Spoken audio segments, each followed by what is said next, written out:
दोस्तों biology super fast revision में यह एल्गी चैप्टर की पहली सीरीज है। आज की इस सीरीज में हम लोग 20 अति महत्वपूर्ण सवालों का विस्तार सहित पूरा हल भी समझेंगे।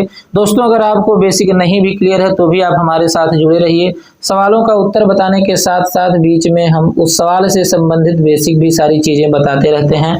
तो चलिए दोस्तों एल्गी के बारे में सबसे पहले 2 लाइन समझ लेते हैं, इसके बाद फिर हम आगे बढ़ते हैं, एक एक सवालों को देखते हैं। तो दोस्तों जो एल्गी पौधों का समूह है यह फंजाई से अधिक विकसित तरह के पौधे होते हैं और इनके पास क्लोरोफिल पाया जाता है। आप चित्र में देख पा रहे हैं ये हरे कलर के पौधे हैं और इसमें क्लोरोफिल पाया जा रहा है, मतलब यह स्वपोषी होते हैं, अपना भोजन स्वयं प्रकाश संश्लेषण के द्वारा बना लेते हैं। जबकि इसके पहले वाले समूह में फंजाई में आपने देखा था कि वह परपोषी होते हैं, हेटेरोट्रॉफिक होते हैं, उनके पास क्लोरोफिल नहीं पाया जा रहा था। फंजाई में आपने यह चीज देखा था। एल्गी में क्लोरोफिल पाया जाता है और यह अपना भोजन स्वयं बनाते हैं। एक बात आपको और बता दें कि जो एल्गी है और फंजाई यानी कि एल्गी और फंजाई के मिलने से लाइकेन बनता है। एल्गी और फंजाई के मिलने से लाइकेन बनता है। तो लाइकेन से संबंधित जो सवाल रहेंगे वह भी हम इसी एल्गी वाली सीरीज के अंदर आपको हल करा देंगे। तो चलिए दोस्तों एक एक सवाल देख लेते हैं। पहला इसमें देखिए जो सवाल है, कैप सेल्स पाए जाते हैं। तो 4 विकल्प नीचे दिया गया है। पहला देखिए क्या है, नास्टाक में, दूसरा स्पाइरोगाइरा में, तीसरा ऊडोगोनियम में और चौथा सारगासम में। तो दोस्तों यहाँ पर तीसरा विकल्प यानी कि सी वाला ऑप्शन सही है, ऊडोगोनियम में। कैप सेल्स जो होते हैं वह ऊडोगोनियम में पाए जाते हैं। तो आपको बता दें दोस्तों ऊडोगोनियम एक प्रकार की एल्गी है, एक प्रकार की ग्रीन एल्गी यानी कि हरे शैवाल होते हैं और यह इस तरह की अनब्रांच्ड फिलामेंटस एल्गी है। इसमें तमाम कोशिकाएं एक लाइन में ही लगी होती हैं इस तरह की। इसमें सबसे नीचे की जो सेल होती है इसको होल्ड फास्ट बोलते हैं और सबसे ऊपर की जो सेल होती है इसको एपिकल सेल बोलते हैं। और बीच बीच में कुछ कोशिकाओं के ऊपर इस तरह से रिंग लाइक स्ट्रक्चर पाई जाती है, इस तरह से रिंग लाइक स्ट्रक्चर पाई जाती है। यह बीच की कई कोशिकाओं पर हो सकते हैं रिंग लाइक स्ट्रक्चर।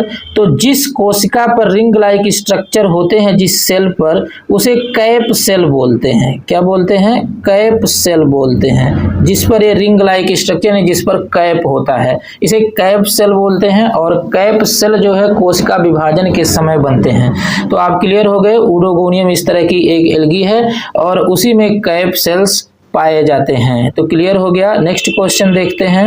कोशिका विभाजन के दौरान टोपी कोशिका, देखिए कैप सेल्स, फिर वही बात आ गई, कैप सेल्स बनती है। तो कोशिका विभाजन के समय कैप सेल्स किस में बनती है? तो ऊडोगोनियम में बनती है। पहला विकल्प ही यहाँ सही है। नेक्स्ट क्वेश्चन है, त्रिसमेकन की प्रक्रिया पाई जाती है। त्रिसमेकन का मतलब ट्रिपल फर्टिलाइजेशन। देखिए नीचे लिखा गया है, phenomenon of triple fertilization is reported from, यानी जो ट्रिपल फर्टिलाइजेशन होता है वह किस एल्गी में रिपोर्ट किया गया, किस एल्गी में देखा गया है। तो पहला है क्लेमाइडोमोनास में, दूसरा ऊडोगोनियम में, तीसरा फ्यूकस में, चौथा है पेडिना में।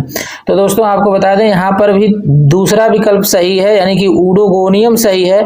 ऊडोगोनियम में ही ट्रिपल फ्यूजन होता है। आपको बता दें दोस्तों कि इसमें रिप्रोडक्शन के समय एक फीमेल गैमीट 2 मेल गैमीट से फ्यूज होता है। तो 2 मेल गैमीट है और एक फीमेल गैमीट है, यानी कि 2 एंथ्रोजॉइड से फ्यूज होता है। तो इसलिए यहाँ पर 3 सेल हो जा रही हैं, 2 मेल गैमीट और एक फीमेल गैमीट। तो इसलिए इसको कहते हैं ट्रिपल फ्यूजन और यह केस ऊडोगोनियम में पाई जाती है। नेक्स्ट क्वेश्चन है, कौन सी शैवाल कृषि में महत्व रखती है, यानी कि इसमें से कौन सी शैवाल है जो कृषि में महत्व रखती है।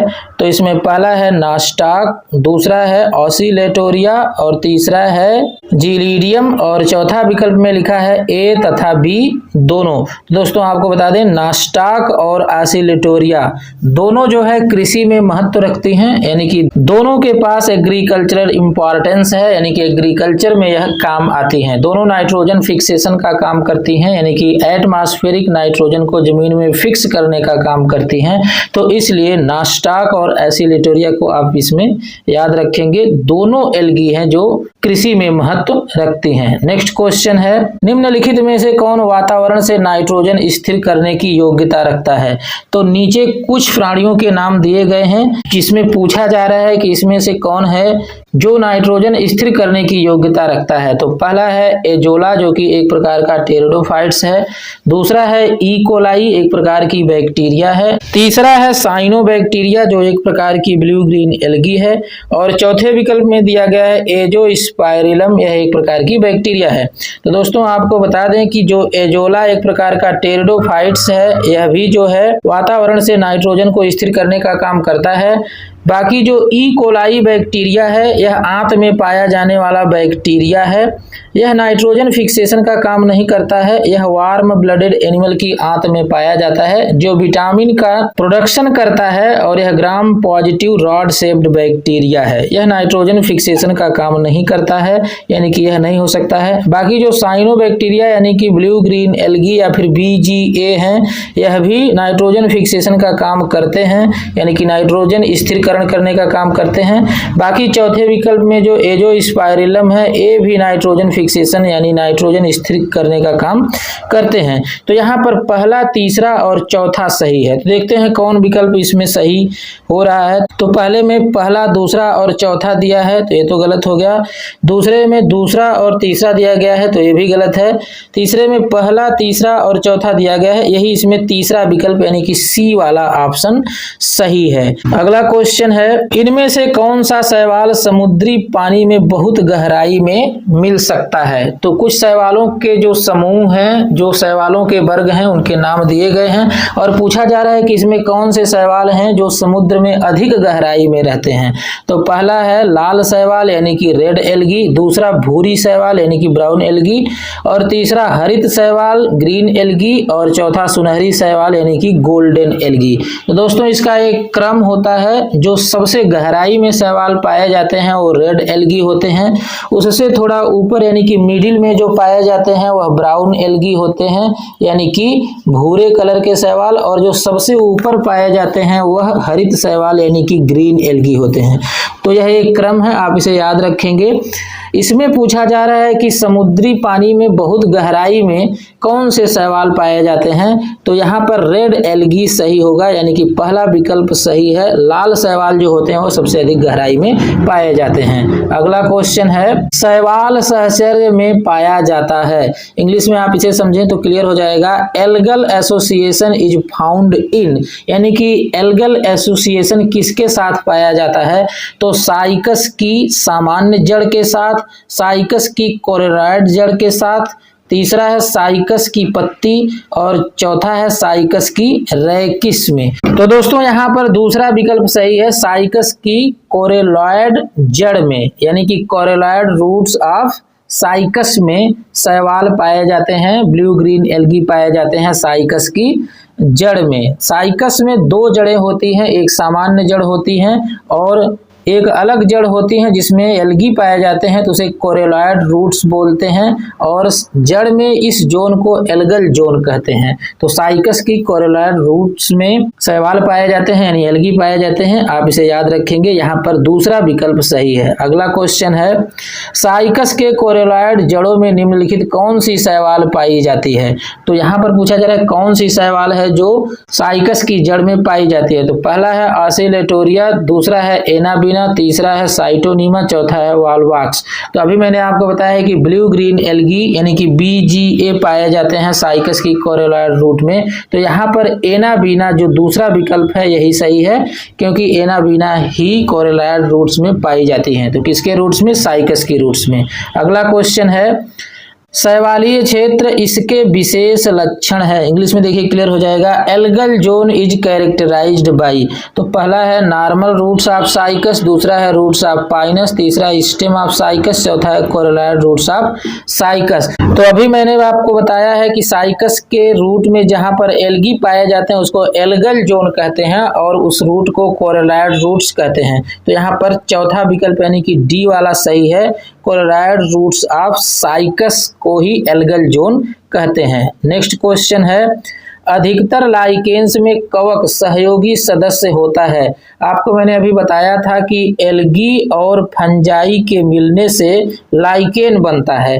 तो यहाँ पर पूछा जा रहा है कि अधिकतर लाइकेन्स में कवक सहयोगी सदस्य यानी कि in most lichen the fungal component are member of, यानी कि जो लाइकेन में फंगल कंपोनेंट होते हैं वो किसके मेंबर होते हैं। तो नीचे 4 क्लास के नाम दिए गए हैं। पहला इसमें है एस्कोमाइसिटीज, दूसरा है फाइकोमाइसिटीज, तीसरा है बेसिडियोमाइसिटीज और चौथा नॉन ऑफ दीज है, यानी कि यह क्लास नहीं है। 3 क्लास यहाँ पर दिया गया है।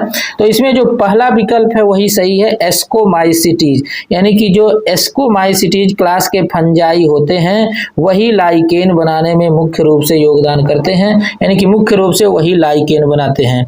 तो यही यहाँ पर पूछा जा रहा है कि कौन से फंजाई का समूह है जो लाइकेन बनाने का काम करता है। तो एस्कोमाइसिटीज। क्लियर हो गया। नेक्स्ट क्वेश्चन है, लाइकेन सहचर्य है, यानी कि लाइकेन किसे कहते हैं, किसके साथ रहने से लाइकेन बनता है। तो यहाँ पर देखिए लिखा गया है कवक के साथ शैवाल का, यानी फंजाई विथ एल्गी, और दूसरा है एल्गी विथ टेरिडोफाइट, तीसरा है एल्गी विथ ब्रायोफाइट, चौथा है ऑल ऑफ एबव यानी सभी। तो यहाँ पर पहला विकल्प सही है, फंजाई विथ एल्गी, यानी कि कवक के साथ शैवाल। फंजाई और एल्गी के मिलने से क्या बनता है, लाइकेन बनता है। तो आप इस बात को याद रखेंगे। अगला क्वेश्चन है, प्रायः क्लेमाइडोमोनास की कोशिका में पाए जाने वाले क्लोरोप्लास्ट की संरचना होती है। तो आपको मैंने बताया कि एल्गी की कोशिकाओं में क्लोरोप्लास्ट पाए जाते हैं, इसीलिए एल्गी अपना भोजन स्वयं बना लेते हैं, यानी कि स्वपोषी होते हैं। लेकिन यह जो क्लोरोप्लास्ट होते हैं यह कई आकार के होते हैं, कई शेप में होते हैं। इसमें पूछा जा रहा है कि क्लेमाइडोमोनास में किस शेप के पाए जाते हैं जो क्लोरोप्लास्ट हैं वो। तो पहला लिखा गया इसमें रेटिकुलेट, दूसरा है एच शेप्ड, तीसरा है कप शेप्ड और चौथा है डिस्क्वायर्ड शेप्ड। तो आपको बता दें कि जो क्लेमाइडोमोनास है इसके अंदर जो क्लोरोप्लास्ट पाया जाता है वो कप शेप्ड का होता है, यानी कि कप के आकार का होता है। बाकी आगे एक लिस्ट मैं आपको बता दे रहा हूं, इसके हिसाब से आप याद कर लें कि किस शैवाल में किस तरह का क्लोरोप्लास्ट पाया जाता है। तो देखिए ऊडोगोनियम के अंदर जो क्लोरोप्लास्ट पाया जाता है वो रेटिकुलेट टाइप का होता है। क्लेमाइडोमोनास और वॉल्वाक्स दोनों के अंदर जो क्लोरोप्लास्ट पाया जाता है वो कप शेप्ड होता है। अभी क्लेमाइडोमोनास में इसके जस्ट पहले पूछा गया था। तो क्लेमाइडोमोनास और वॉल्वाक्स दोनों को आप इस तरह का याद रखेंगे कि दोनों के अंदर कप शेप्ड का क्लोरोप्लास्ट पाया जाता है। दोनों को स्ट्रक्चर लगभग सेम है, इसलिए दोनों के अंदर कप शेप्ड का क्लोरोप्लास्ट पाया जाता है। अगला एल्गी का नाम है स्पाइरोगायरा और इसके अंदर जो क्लोरोप्लास्ट पाया जाता है वो स्पाइरल शेप्ड का होता है। तो इसे तो नाम से ही आप याद रख सकते हैं, स्पाइरोगायरा और स्पाइरल शेप्ड। तो ये तो क्लियर हो जाएगा।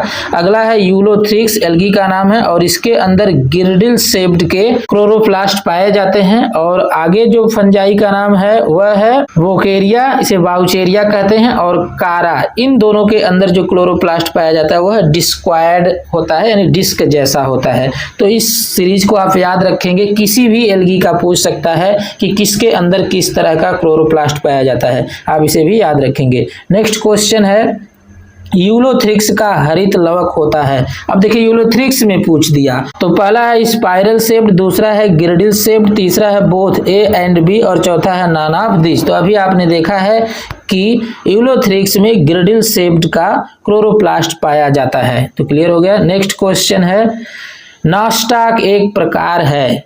तो नॉस्टाक एक किसका प्रकार है। तो पहला है नील हरित शैवाल का, दूसरा हरित शैवाल का, तीसरा भूरी शैवाल का, चौथा लाल शैवाल का।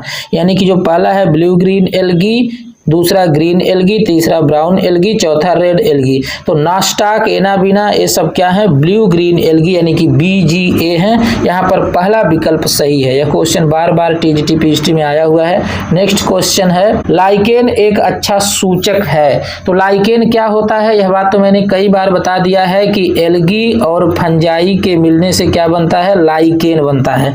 अब पूछा जा रहा है कि यहाँ यह किस चीज का सूचक है। तो पहला है जल प्रदूषण का, दूसरा है वायु प्रदूषण का, तीसरा मृदा प्रदूषण का और चौथा उपर्युक्त में से कोई नहीं। तो आपको बता दें जो लाइकेन होते हैं यह वायु प्रदूषण के सूचक होते हैं। जब वातावरण में सल्फर डाइऑक्साइड की मात्रा बढ़ने लगती है तो लाइकेन डेड होने लगते हैं। इनके थैलस का कलर भी बदलने लगता है और यह धीरे धीरे डेड होने लगते हैं। इनकी पॉपुलेशन धीरे धीरे गायब होने लगती है। तो जो लाइकेन है वह वायु प्रदूषण का सूचक है। जिस एरिया में सल्फर डाइऑक्साइड की मात्रा बढ़ जाती है यानी कि एयर पॉल्यूशन हो जाता है या वायु प्रदूषण हो जाता है, उस एरिया से लाइकेन गायब हो जाते हैं। तो लाइकेन किसका सूचक है? वायु प्रदूषण का सूचक है।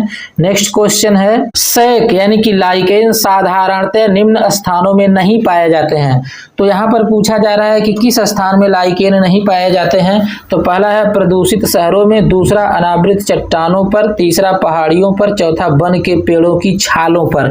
कहाँ पर लाइकेन नहीं पाए जाते हैं? तो इसके पहले अभी मैंने बताया है कि प्रदूषित शहरों में जहाँ पर वायु प्रदूषण अधिक हो जाता है वहाँ पर लाइकेन नहीं पाए जाते हैं। इसमें पहला विकल्प सही है, पॉल्यूटेड सिटीज में लाइकेन नहीं पाए जाते हैं। नेक्स्ट क्वेश्चन है सैक एक अच्छे सूचक हैं। सैक का मतलब वही lichen are good indicator of. Lichen किसके अच्छे इंडिकेटर यानी गुड इंडिकेटर हैं? तो पहला है वाटर पॉल्यूशन, दूसरा एयर पॉल्यूशन, तीसरा नॉइस पॉल्यूशन और चौथा ऑल ऑफ दीज। तो आप समझ गए होंगे यहाँ पर एयर पॉल्यूशन यानी कि बी वाला ऑप्शन सही रहेगा। जो लाइकेन होते हैं वह एयर पॉल्यूशन के अच्छे सूचक हैं। नेक्स्ट क्वेश्चन है लाइकेन सूचक, अब आगे खाली जगह दिया गया है के हैं। तो लाइकेन किसके सूचक हैं? फिर वही क्वेश्चन पूछ दिया गया है, जल प्रदूषण, वायु प्रदूषण, मृदा प्रदूषण ये सभी। तो इसमें दूसरा विकल्प सही है, वायु प्रदूषण यानी कि एयर पॉल्यूशन। तो जो लाइकेन है वह एयर पॉल्यूशन के सूचक हैं। अगला क्वेश्चन है निम्नलिखित में से कौन सल्फर डाइऑक्साइड प्रदूषण के सर्वोत्तम सूचक है? फिर देखिए यह क्वेश्चन वही है, बस अलग अलग तरह से घुमा करके पूछा जा रहा है। इस तरह से एग्जाम में इससे संबंधित एक सवाल निश्चित आने की संभावना है। इस सवाल को आप एकदम पूरी तरह से तैयार रखेंगे। तो पहला है ब्रायोफाइट्स, दूसरा है शैवाल यानी कि एल्गी और तीसरा है फर्न और चौथा है लाइकेन। तो बताइए इसमें सल्फर डाइऑक्साइड का सूचक इसमें से कौन है? तो लाइकेन्स हैं। लाइकेन्स सल्फर डाइऑक्साइड के सूचक हैं या सल्फर डाइऑक्साइड प्रदूषण के सर्वोत्तम सूचक हैं। तो दोस्तों इस प्रकार से आशा करते हैं कि सभी सवाल और उनके विस्तार आपको जरूर समझ में आए होंगे। इसके अलावा भी अगर कोई डाउट है तो आप हमसे कमेंट करके पूछ सकते हैं। बाकी मिलते हैं दोस्तों नेक्स्ट सीरीज में, तब तक के लिए जय हिंद, वंदे मातरम।